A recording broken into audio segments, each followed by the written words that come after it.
tanda-tanda kematian pun telah mula datang. Rambut mula putih, janggut mula putih, penyakit mula datang, mata mula kabur, ya, lutut mula sakit. Itu semua tanda-tanda kematian dah mula datang. Ya, signal, kita panggil signal. Dia dah datang, dah bagi signal dah. Ya.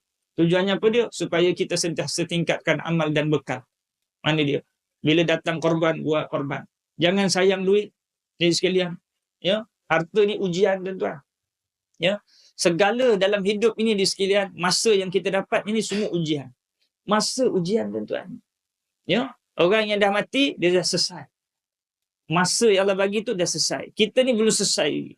Masa Allah Ta'ala bagi buat apa? Ya, Quran baca ke tak? Kadang-kadang, tuan-tuan, kita sedih, tuan-tuan. Ya, kita sedih. Orang mukmin dia kena sedih lain daripada orang bukan mukmin. Orang mukmin dia sedih bila dia tak sempat baca Quran. Kita ni tuan sekalian, bila mana kita tak boleh baca Quran, bukan tak sempat, tapi Allah tak pilih kita.